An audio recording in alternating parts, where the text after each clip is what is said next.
Too many founders use Twitter like they'd use Google.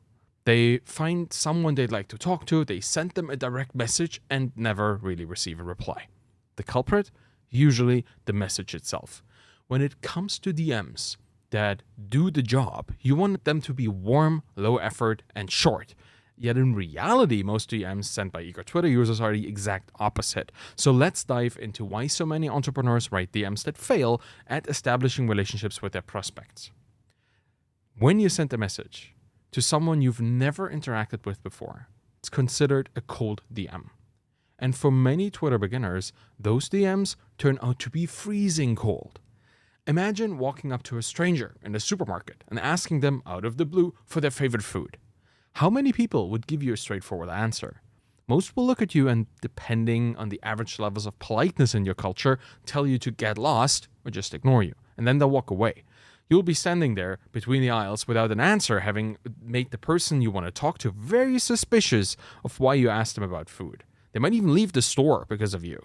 And for some reason, people have no problem repeating this very interaction 100 times a day in Twitter DMs.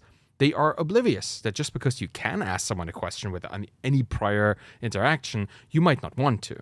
So here's the thing. Trust is everything. I won't do business with someone I don't trust. And to trust them, I need to know what their intentions are and that they're not going against mine. Now, why should I reply if you ask me about my preferences without telling me who you are and why you're asking? Give people a reason to trust you when you reach out to them, and don't pretend to know them more than you do. This is a great opportunity for you to check yourself for a potential parasocial relationship. People are weirded out by strangers that act like they're good friends. Instead, just be a likable, authentic self. And ideally, your DM is following a lengthy and personal prior conversation. That conversation can happen in public and as an interaction between you and the person you're reaching out to. And if you're building a business to serve specific customers, you've likely been doing your due diligence on your prospect. You know what they work on and how you can help them. The trick to building trust is that there is no trick.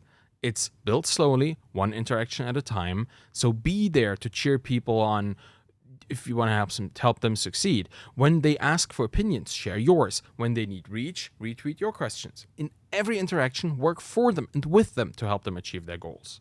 And slowly, over time, your relationship will turn from glacial frozen to a much warmer connection. Give without asking, and then much later, ask them to reciprocate. But even those who engage intentionally for a while often fail to get a response once they start asking. Usually, that's happening because they ask for too much. Here's an example of a founder who reached out to me recently telling me that even though they'd been chatting with their prospects on Twitter before their DM, they haven't seen any responses. When I read through their DM copy, their last sentence immediately rang my alarm bells. Do you have time in the next couple weeks for a chat? Asking for a chat is a big ask. I hate scheduling a block of time on my calendar, but I have no problem writing a 1,000-word email on the spot. The call is daunting, writing a lengthy response is not, for me. I recommend rephrasing this cold DM approach into something even more personal. Here's what I suggested to them.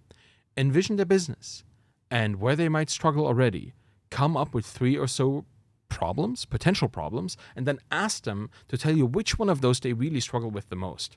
It's all about slowly opening up communication channels. Right now, you're essentially asking someone who you just met to go on a 2-week vacation with you, starting tomorrow. That's a bit much. It's that much because you asked them to jump straight from an asynchronous Twitter DM into a synchronous chat. That's a huge jump. I personally like to keep talking to people on Twitter once I establish the initial relationship. The cold DM is not the hook to get them off Twitter. It serves as a nudge to keep them on Twitter and talk to you even more. Eventually, you might source a few calls from this, but for now, just keep having chats where they have an easy time replying. And that works best if you give them topics and easy response patterns like which one of these 3 things bothers you the most. And if you'd have to choose, where in your business would you spend a $2,000 windfall? Make sure you help them right there on Twitter by being a sounding board for their ideas. Don't pull them into your own communication channels just yet, but allow them to think and reflect right where they feel safe. Make it easy for them to give you what you need. I'd recommend something along the lines of the following DM template. Hey, I've been following your journey building X for a few months now, and I've been wondering, you've recently built a developer-facing API or a new onboarding sequence, and you've been complaining about EU privacy compliance and those kind of things.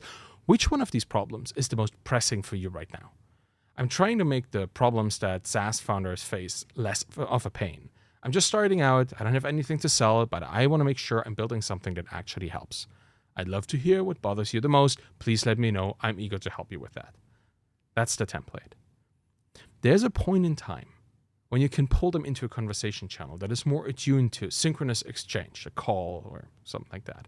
But it's definitely not one of your first messages. Now, a few of us like to jump on calls and discuss their issues. Unfortunately, they'll tell you about this, but most founders, creators, and makers are occupied with the things they're working on, so give them the opportunity to find something valuable, even in just answering your question. Make your interaction with them about their problems, not your solution. There's more value in a warm and trust-based relationship with your prospect than getting them into a call as soon as possible. And since we're talking about doing something quickly, don't waste people's time by sending them this 10-page essay in your cold DM. If you're embellishing your message to make it feel as if you put more effort into it, consider that it might actually be causing the opposite of what you want. People will spend a few seconds reading your message at most. If they can't find anything useful or intriguing, they'll go to the next message. The shorter your message, the better, as long as your main offer still comes through. It's a courtesy thing. The less time your prospects need to sacrifice just to see what you have to offer, the better your first DM-based interaction will come across. Oh, another thing, please don't ask people if you can ask a question. I regularly ignore the "can I ask a question" messages that I get. They signal to me that the person on the other side has not understood this asynchronous nature of the platform. You don't need my permission to ask me something, but you won't get my encouragement either. Ask or don't. I'm guarding my time as much as I can. That means that often when a DM looks too long or too needy, I'll just flat out ignore it. I'm getting dozens of messages any given day, so that's the only way I can get through them. And don't feel discouraged when your message doesn't get a reply. Your offer might be great, but it likely reached the wrong person or was extended to the right person at the wrong time. You never know. Just keep building relationships with your prospects and your peers. These opportunities, they'll appear over time as you create connections with people by being truthful, courteous, and helpful. And one thing that's neither courteous nor helpful is being on the receiving end of a clearly automated or copy and pasted mass direct message. A lot of tools will allow you to send DMs in bulk, which at first glance looks like an appealing way to get the max reach with the lowest efforts, and that's the problem. I'm not a big fan of full outreach automation. If we operate in a world based on trust and personal connection, then there should at least be a little human touch in each interaction. I want you to put in some effort. If this exchange is about mutual benefit, we should both have to put in some work. And if you don't, the whole conversation is merely transactional, and you signal to me that you don't care about me, just what I can do for you. And if I know I'm one of the hundreds of people who got the same message, I'll skip even reading past the first few lines. Most of the time. Funny enough, I will make an exception for the people with whom I have a strong and pre-existing relationship. If you're a fellow founder to who I've been talking many times before, I'll accept that you're trying to maximize your outreach, but even then, I'll be reluctant to fulfill your ask. And if I don't know you at all, look at what it looks like from my point of view. I get a freezing cold DM that's clearly an automated wall of text with a giant ask. That's 4 out of the 4 Twitter DM bullshit bingo options. Probably not a good idea. So there you have it. Keep it warm, keep it low effort, write your DMs manually, and keep them short. And don't forget that even after looking at all these wrong ways of writing DMs, there are legitimate reasons to send a private message on Twitter. And don't hesitate to reach out to people who you know could benefit from what you have to offer. If you do it right and you put in the work, your future customers will thank you.